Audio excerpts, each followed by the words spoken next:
고정 지출을 줄이려고 해도 결국 식비 때문에 한계가 있는 것 같아요. 아이가 있다 보니 5대 영양소는 또 챙겨야 하고요. 그런데 맛집을 가면서도 돈을 절약하는 방법이 있어요.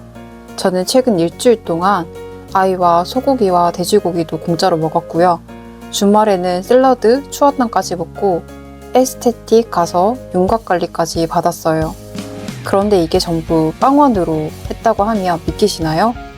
일주일에 딱 30분만 투자를 해보세요.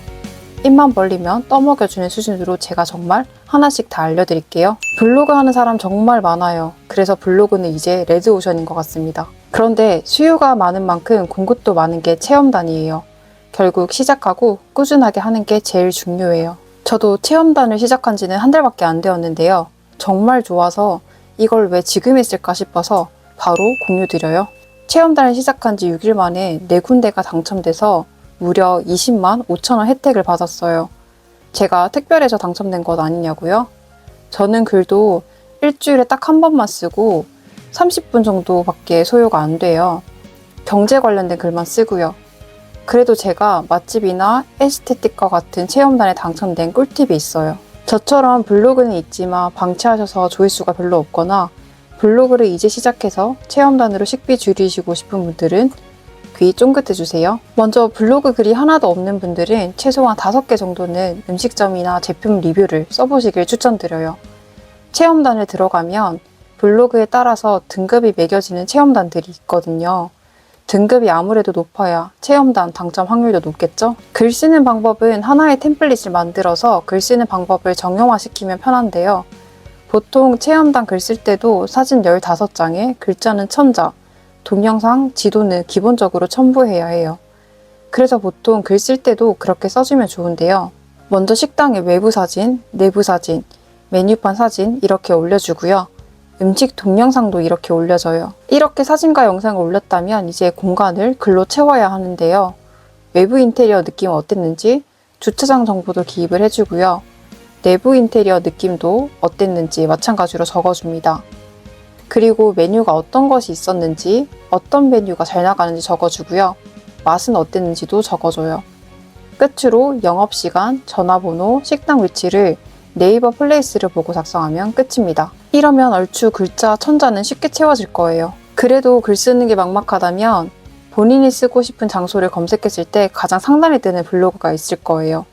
해당 블로그는 어떻게 글을 썼는지 보고 템플릿을 채우시면 금방 30분도 안 돼서 글을 채우실 수 있을 거예요. 이렇게 먼저 글을 5개 정도는 채워보시길 추천드려요. 그러면 이제 초보자도 당첨이 잘 되는 체험단 사이트를 제가 한 개 딱 알려드릴게요. 사실 저만 알고 싶은데요. 구독자분들도 경제적으로 조금이라도 도움되셨으면 해서 공유드릴게요. 바로 리뷰노트입니다. 특히 리뷰노트가 초보 블로거 분들이 체험단 신청해도 잘 된다고 해서 저도 신청을 했거든요. 그런데 정말 잘 되더라고요. 강추합니다. 체험단 신청 방법에 대해서 알려드릴게요. 마감 임박 순으로 보고요. 그 중에서 저는 초보 블로거이기 때문에 경쟁률이 낮은 것을 찾습니다. 가끔 미달인 곳도 있는데요. 그런 곳은 신청하시기 전에 네이버로 다른 분들이 방문한 후기를 꼭 보시길 바래요. 아무리 무료로 체험한다고 하지만 대신 저희는 홍보를 해주잖아요. 그런데 체험단으로 가서 기분이 상하는 경우도 있다고 하더라고요. 그래서 꼭 어떤 곳인지 미리 알아보시고 신청하시길 바래요. 원하는 체험이 경쟁도 낮다면 무조건 신청하기 클릭하고요. 신청 한마디를 쓰셔야 하는데요. 저는 주로 직장 근처가 집 주위여서 신청 한마디에 땡땡 지역 직장인입니다. 정성스러운 블로그 글 기대하셔도 좋습니다. 이런 식으로 기입했어요. 그리고 아이와 방문해도 좋은 메뉴라면 6살 아이와 같이 방문하여 아이도 즐길 수 있는 메뉴라고 홍보 가능합니다. 이런 식으로 디테일을 추가했어요. 제가 6일 만에 4군데에 당첨된 비결이 바로 이 신청 한마디였던 것 같아요. 내가 사장님이면 초보 블로거들 중에서 누구를 뽑을까를 생각해 보시면 될 것 같아요. 체험단이 당첨되면 카톡이 오는데요. 그러면 체험단 글을 다시 확인해서 사장님께 미리 약속 날짜를 문자로 잡아야 해요. 그리고 나서 체험하실 때는 가서 예약자 이름을 말하거나 체험단으로 왔다고 말하시면 되고요.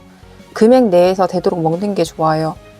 미리 약속된 사진과 동영상 개수는 넉넉하게 찍어서 오시는 게 좋고요. 아까 템플릿 양식 말씀드린 것처럼 외부, 내부, 메뉴판 사진, 그리고 음식 사진은 개별 사진으로도 찍고 음식 나온 거 전부 합쳐서 찍으면 금방 사진 20장은 채우실 거예요. 동영상도 30초 정도 찍는 게 상위 노출에 좋다고 해요. 체험단을 마치고 나올 때는 꼭 사장님께 밝게 인사하고 나오시길 추천드려요.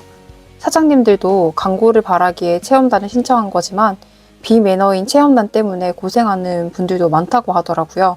그래서 저희는 윈윈 전략으로 꼭 사장님과 잘 지내자고요. 갔다 와서는 체험단 일정 내에 체험단 글을 쓰고 꼭 리뷰를 등록해야 하는데요. 글은 미리 만들어둔 템플릿으로 만들어 쓰시면 돼요. 그리고 체험단 글을 쓰면서도 저희 블로그도 상위 노출이 돼서 성장되면 좋잖아요. 그래서 상위 노출되는 비결을 제가 공부했는데 여러분께만 공유해 드릴게요. 글은 1500자, 사진은 20장, 동영상은 30초가 상위 노출이 잘 된다고 해요. 그리고 상위 노출되는 키워드를 알고 싶다면 키워드 마스터를 사용하시면 되는데요. 초보 블로거들에게는 경쟁률이 낮은 키워드가 오히려 상위 노출이 잘 될 수 있다고 해요. 그래서 경쟁률이 너무 높은 것보다는 1000에서 3000 정도인 키워드를 찾아야 하는데요. 먼저 키워드 마스터에 들어갑니다. 그리고 사장님이 제안한 키워드를 일단 기입해 보고요. 예를 들어서 강서구 추어탕이라고 검색하니 월간 검색량이 200밖에 안 됩니다. 관련 키워드들이 떠서 적정한 키워드가 있으면 해당 키워드로 재검색을 해보시면 되는데요. 저는 방화동 맛집으로 검색해 볼게요. 이건 월간 검색량이 4510으로 많아요. 이제 방화역 맛집으로 해볼게요. 월간 사용량이 1910으로 1000에서 3000 사이이니 적정 경쟁률인 것 같아요.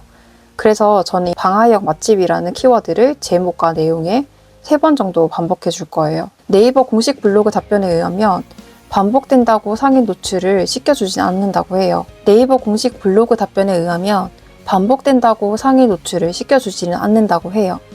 오히려 너무 반복하면 인위적인 글로 보고 선호도가 떨어진다고 판단하여 상위 노출에서 후순위로 밀린다고 하는데요.